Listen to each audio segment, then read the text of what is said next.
Very good morning, my dear students. Myself Nitish, Assistant Professor in Economics. आज की class में हम पढ़ेंगे बीए सेकेंड ईयर के पेपर फर्स्ट आर्थिक नियोजन का topic HDI human development index यानी मानव विकास सूचकांक। जैसा कि आप हर वर्ष आर्थिक सर्वे में व अन्य सूचनाओं के माध्यम से जानते हैं कि हर देश की HDI रैंकिंग का निर्धारण किया जाता है। जिन देशों की HDI रैंकिंग अच्छी होती है वो देश विकसित देश या उच्च मानव विकास वाले देश माने जाते हैं, और जिन देशों की HDI रैंकिंग निम्न होती है उन देशों को निम्न मानव विकास वाले देश माने जाते हैं। तो HDI की रैंकिंग हर वर्ष UNDP द्वारा यूनाइटेड नेशनल डेवलपमेंट प्रोग्राम द्वारा HDI रैंकिंग निर्धारित की जाती हैं, यानी मानव विकास सूचकांक की गणना UNDP United National Development programme के द्वारा निर्धारित की जाती हैं।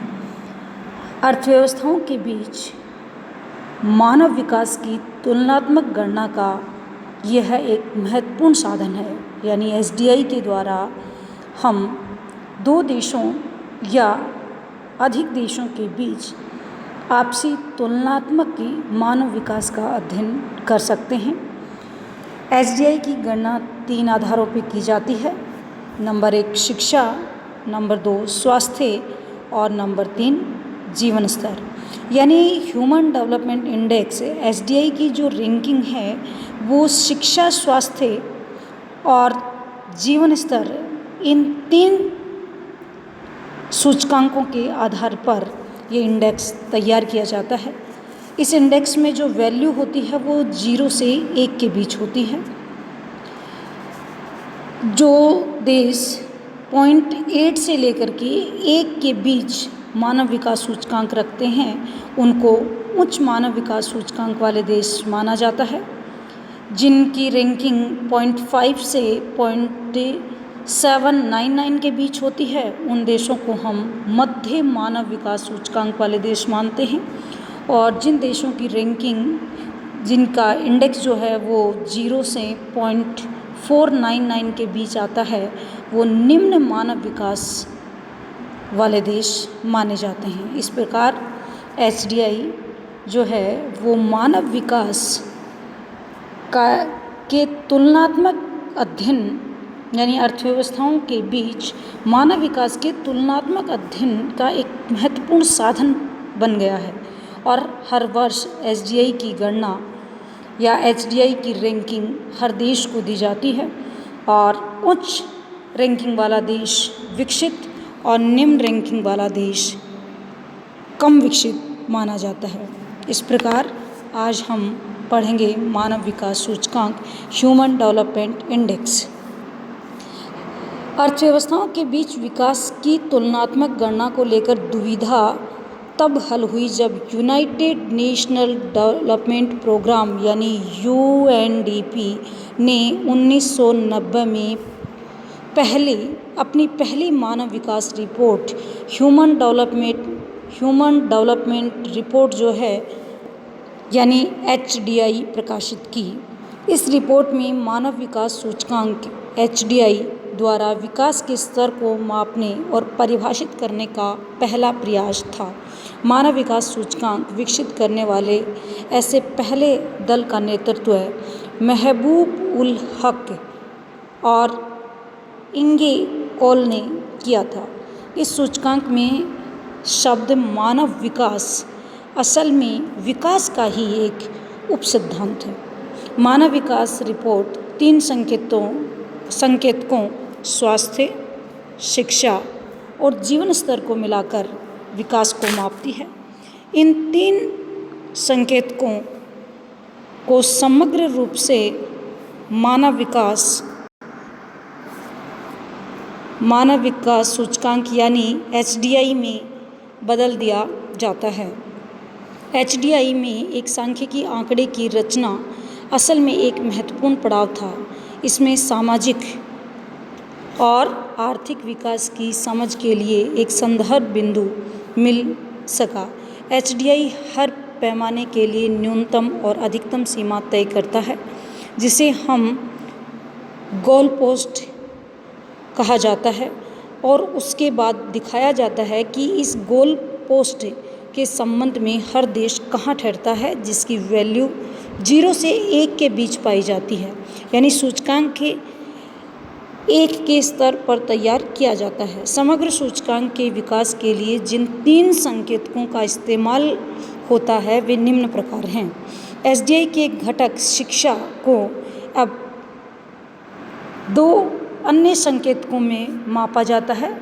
पढ़ाई के सालों का औसत, यानी 25 साल की उम्र के वयस्कों के लिए ये UNESCO institute for statistics database में उपलब्ध जनगणना के सर्वेक्षणों से हासिल स्कूली शिक्षा के आंकड़ों और बोरो एंड ली पद्धति पर आधारित है। सेकंड है इसमें पढ़ाई के संभावित साल स्कूल जाने की उम्र में बच्चों के लिए। ये अनुमान पढ़ाई के हर स्तर पर उम्र के आधार पर नाम लिखाने और हर स्तर पर स्कूल जाने की आधिकारिक उम्र पर आधारित है। स्कूल में पढ़ाई के अनुमानित साल की अधिकतम सीमा 18 वर्ष है।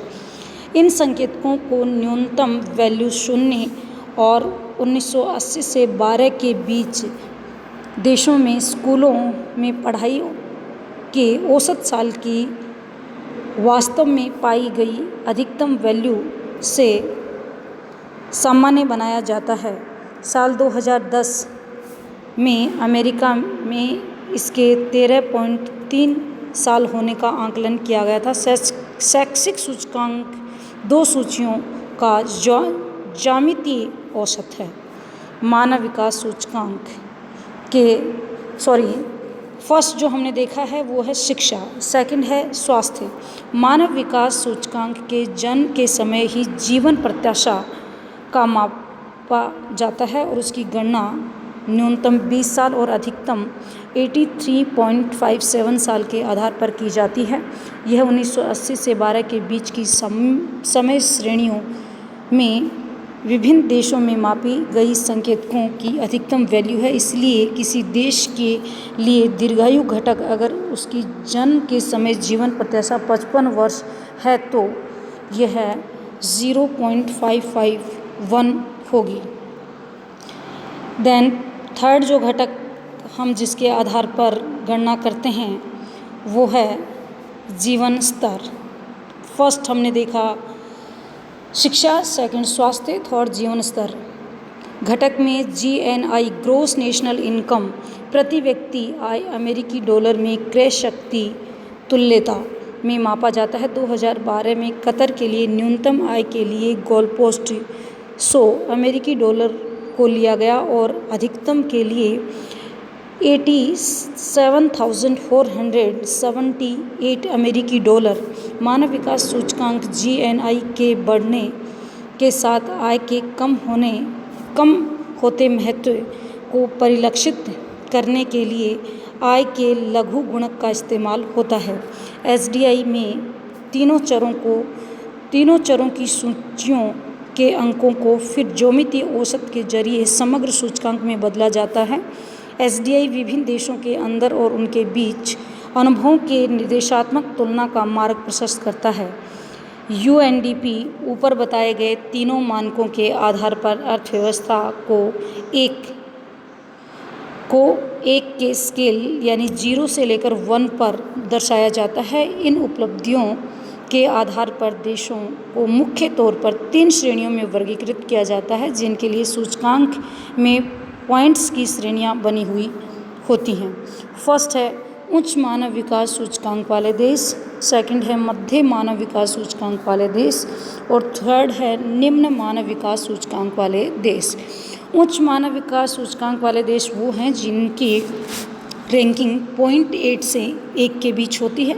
मध्य मानव विकास सूचकांक वाले देश वो हैं जिनकी रैंकिंग 0.5 से 0.79 के बीच है और निम्न मानव विकास सूचकांक वाले देश वे हैं जिनकी रैंकिंग है वो 0 से 0.49 के बीच होती है। इस प्रकार हमने देखा कि SDI जो है उसकी किस तरह से उसका मापन 3 आधारों पे शिक्षा, स्वास्थ्य और जीवन स्तर के आधार पर किया जाता है, और जिन देशों की SDI रैंकिंग अच्छी होती है वो उच्च मानव विकास वाले देश माने जाते हैं, और जिन देशों की SDI रैंकिंग कम होती है वो देश निम्न मानव विकास सूचकांक वाले देश माने जाते हैं।